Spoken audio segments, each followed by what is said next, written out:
So, may pasok ako today. Kaso hindi na ako makatulog kasi ewan ko. Dahil natulog. Yesterday wala naman akong pasok. Tapos simula 9 p.m. hanggang 6 a.m. natutulog ako. Tapos natulog ulit ako after 10 to 2. Tapos ngayon may pasok ako mamaya in an hour or 2. So hindi na ako makatulog. Sabi ko babangon na lang kakain ako ng avocado. Kasi first time ko itong ginawa. Usually, gumigising ako last minute. So, yeah, tara. Pasok tayo sa work. Mas gusto ko talaga ang night shift kaya sa day shift. Unang-una sa lahat. Kasi guys, hindi ako magising ng maaga. I tried, pero mas hindi ako makatulog kaysa sa magising ng maaga. Kaya pinipili ko palagi ang night shift. Kahit simula pa ako na caregiver, night shift na talaga ako. Okay, so, hindi na ako nakapag-video kahapon kasi umalis na ako. Tapos pagdating ko sa work, hindi na ako nakapag-break. Hindi ako nag-break. Kasi feeling ko guys, kapag nagbe-break ako, nabibisi ako. Kaya sa totoo lang, hindi ako makain sa work. Hindi ako makain. Yung mga kasama ko makain, nagbe-break sila. Talagang tinitik nila yung 30 minutes break nila. Ako hindi. Kasi feeling ko pag ginawa ko yun, parang feeling ko mabibisi. Mabibisi ko. Ganun. Yung backyard namin, ang ganda na ng mga puno. Nalagas na siya. Kung naalala nyo sa mga videos ko, yung ibang puno namin, siya, nag-yellow lang na ganun. Pero ngayon tingnan nyo. So, nag-iba na ng kulay. Pero at the same time, na siya, yan, nalalagas na. So, makikita na naman namin yung kapitbahay namin. May kapitbahay kami doon. Malayo naman. Short staff kami, no? Na-share ko lang kasi short staff kami kagabi. Kulang kami ng tech or yung PCT. Baga yun yung tawag natin, caregiver. Iba pala yung, di ba pag nasa Pilipinas tayo, ang iniisip natin, caregiver, nag-aalaga ng mga tatanda, nasa bahay, nag-aalaga ng mga tatanda, yun yung alagaan. Yung pala guys, nung nandito na ako, ang caregiver, iba-iba pala. So, CNA. CNA is Certified Nursing Assistant. So, pwede sila sa ospital. Ang tawag namin sa ospital, sa mga caregiver is technician. So, sila yung, pag tumawag yung pasyente, kailangan linisin, o may utos yung pasyente, kung wala naman silang ginagawa at hindi busy, sila yung gagawa. Sa part namin sa hospital is nagkumukuha sila ng vital signs, yung blood pressure, heart rate, ganun. Tapos magsaserve ng pagkain, isaserve yung mga pagkain nila, lilinisin, ganyan. Pag, alam nyo na, pag dumumi, ganun. So, yun ang trabaho. Kasi nung nasa Pilipinas ako, nung bata-bata pa, hindi ko pala pa akong alam sa US. Alam akong caregiver. Sila yung mga nasa bahay, sila yung yung mga lang, sa bahay lang sila. So, parang ganun lang yung naisip ko. Yun pala, iba-iba pala yung yung ibig sabihin. Or not ibig sabihin. Iba pala yung role nila. So, yun yung namin kagabi. Short staff kami ng technician. Kulang na sila sa nurse. Kulang pa sila sa technician. Nagrereklamo na nga yung mga tech namin kasi pagod na daw sila. Tapos kulang naman daw yung sahod. So, okay, share ko lang kung magkano yung sahod nila. Ang sahod, ito ay hindi ko tinanong sa kanila. Sila mismo nagsabi sa akin. Pero hindi yung accurate na lalagay. So, ang sinabi lang sa akin nung kaibigan kong tech, ang sahod daw nila is nasa $19 per hour. $19 per hour. Tapos meron pang, hindi yun sakto kumbaga, lang. Tapos meron pa yung night shift differential. Kasi pag night shift ka, sa amin, ang night shift namin, may differential din pag nag-work ka sa night. Kasi walang gusto mag-work sa night kasi nga,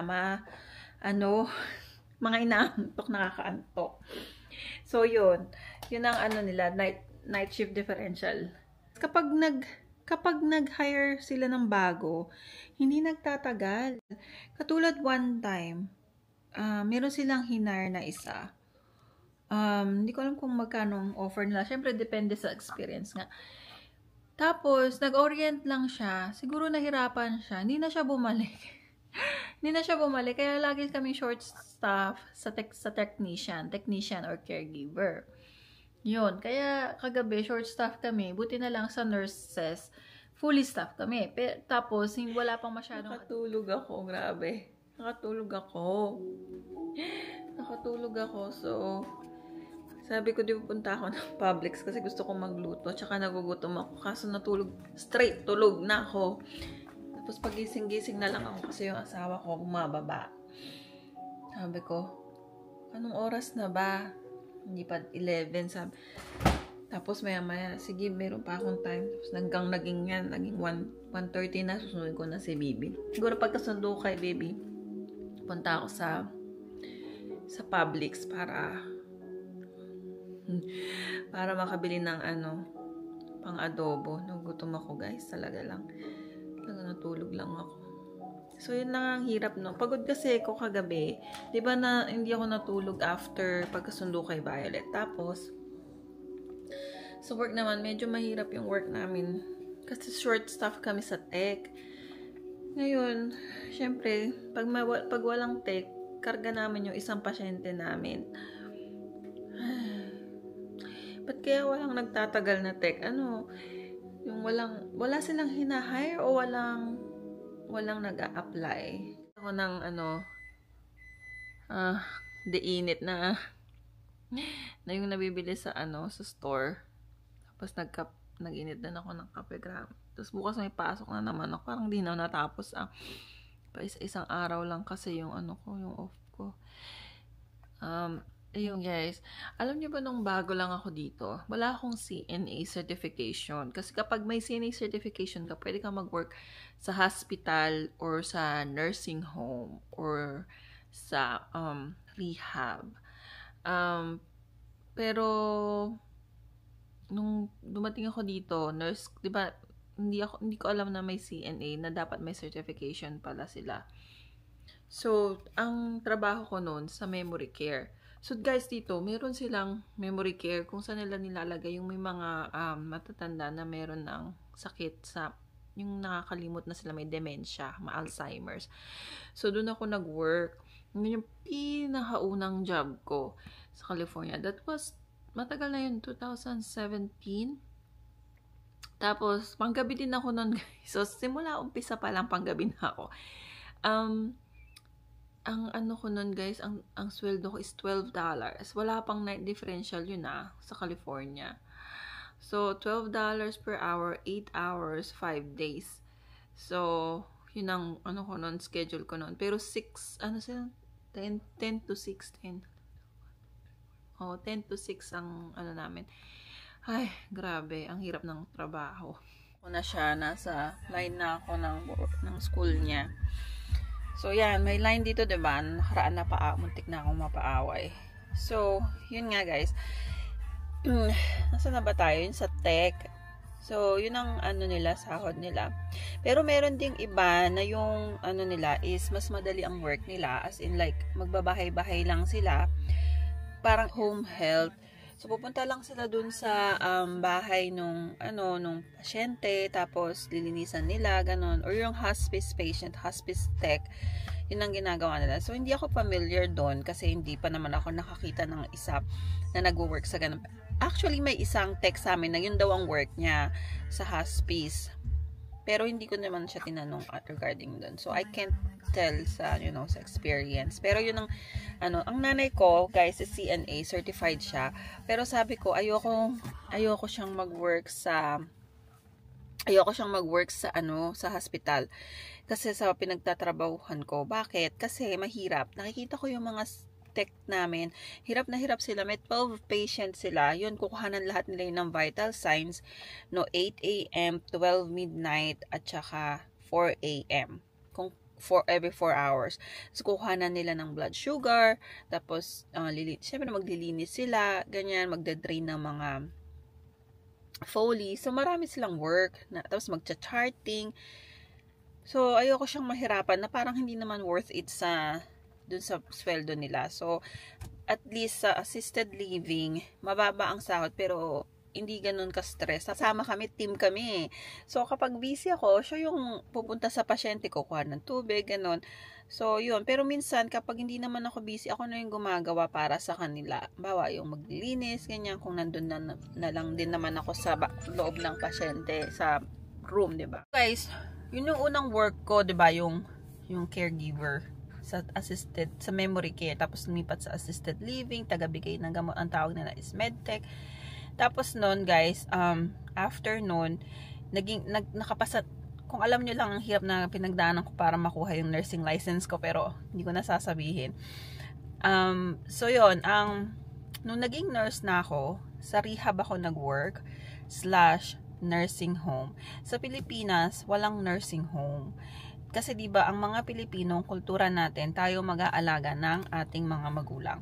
Pero dito, dahil busy sila, minsan nilalagay nila, kadalasan, kaya nga maraming nursing homes kadalasan nilalagay nila yung na mami nila, daddy nila sa nursing home. So doon sila, yun yung sa nursing home, yun yung pag yung magulang mo or yung tao is kailangan ng ano, hindi lang basta alaga or linis, kailangan ng medical attention. Halimbawa, may oxygen, may wound care, merong mga gamot na kailangan talaga on time ibibigay, yung mga ganon, diabetes, kailangan monitor, yan, ganon. So, doon nila nilalagay sa nursing home. Pero kung independent naman, sa independent living. Pero, kapag mga kailangan ng medical attention nga, sa nursing home, doon nila nilalagay yung mga magulang. Pero sa Pilipinas kasi tayo ang diba? So, hindi tayo sanay. Kaya nung lumipat ako dito, na-shock ako na may ganun pala. Yung trabaho ko, una kong trabaho. Siyempre guys, nung una kong trabaho, sabik akong mag-work as a nurse kasi ang laki ng kita. Tapos, compare sa Pilipinas ha. Tapos, sa Pilipinas, hindi ako nakapag-work as a nurse talaga kasi, di ba, ang hirap makapasok sa ospital. So, nag-double job ulit ako. Nag-double job ako nung una kong trabaho. I think after 3 months o 6 months na nasa rehab ako, may medyo experience na ako sa paghang ng gamot, pag-change ng PICC line, sa wound care, sa pag-assess ng pasyente. Nung mayroon na akong experience, nag-apply naman ako sa home health care, home health nursing. Nung nag-apply ako doon, mababait naman yung mga boss ko, pero medyo yun, medyo mahirap siya. Sa ilang months din ako, siguro 3 months o 6 months din ako nag-home health care. So, ito guys, yung home health, instead na sa rehab sila umuwi, o pumunta dun sa, sa rehab, na ang choice nila is sa bahay lang. Kung ma-manage naman sa bahay. Tapos, may nurse na lang na pupunta sa bahay nila para i-check sila. So, yun ang work ko nun.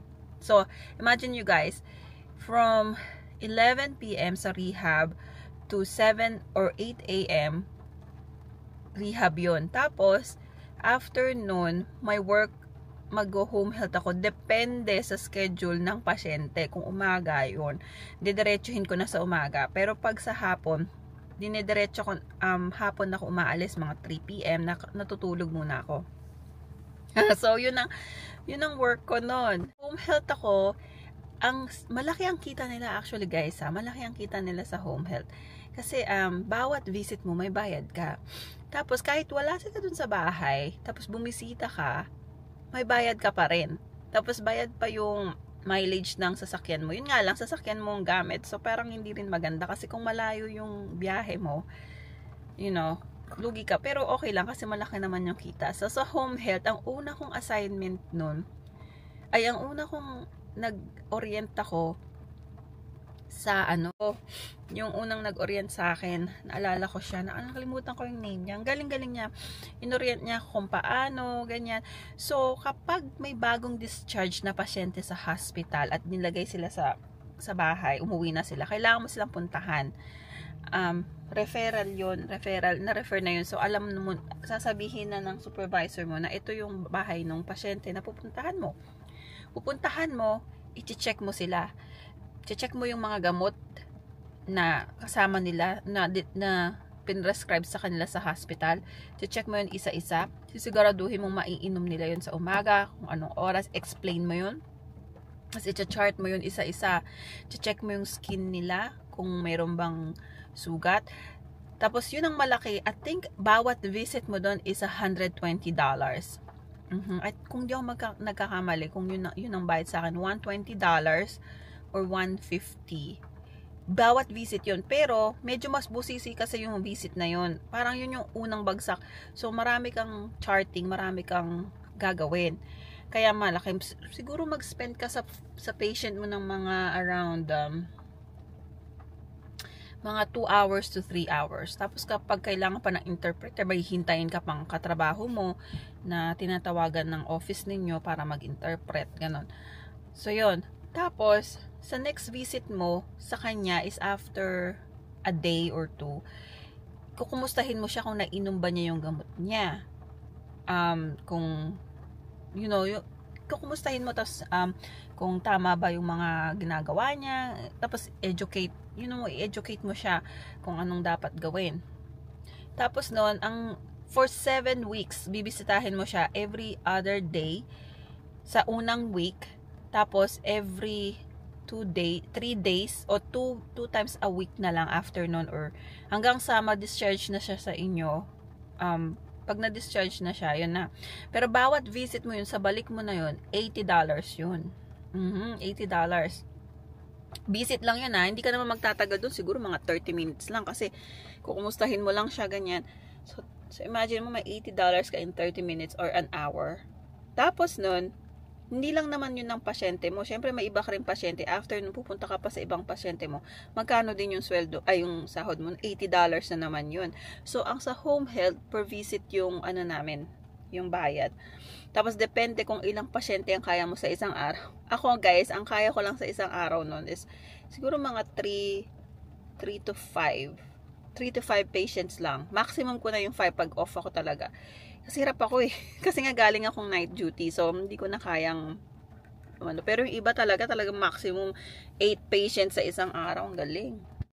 So nung nag-orient ako sa San Francisco noon, grabe. Hirap na hirap kami maghanap ng parking. Kaya sabi ko dun sa sa supervisor, pwede po bang ilagay niyo ako sa medyo madali-dali parking? So nilagay nila ako sa ibang lugar nung nag-start na ako. Yung dun sa nilagay nilang lugar, guys, ang yayaman ng mga pasyente namin. California yun, ang lalaki ng bahay, milyon-milyon, iba sa bundok. Talagang ano kayang mga ginagawa ng mga to, no? Anyway, yun. Tapos kapag yun na advantage lang doon, guys. Syempre, pupunta ka sa bahay ng hindi mo kilala. Hindi mo alam kung anong dadatnan mo. Kung mabait ba sila or yun lang ang disadvantage. Pero kung isipin mo rin naman, sa bahay nila, magpapapasok din sila ng stranger o hindi ka nila kilala, pero pinapasok ka nila, diba? So, parang may anxiety sa both parties. Yun, pero hindi ako nagtagal doon, guys. Doon kukuha ka rin ng labs, mag-wound care ka, magpakabit ka ng wound vac, yun ang mga nila. Pero mababait yung boss ko kasi bago kami pumunta sa sa patient sa field, magre-refill ka ng supply. Bibigyan ka nila ng supply. So kailangan na mag-stop over sa office. Sa office namin noon, lagi silang may pakain kasi mga Pilipino nga So lagi silang may pakain. Ang babait nila. Kung hindi lang ako talaga nahirapan noon, hindi naman hirap na hirap, pero nahirapan kasi ko, guys, kasi nagwo-work ako sa gabi, tapos didiretso ako sa dun sa home health na yun.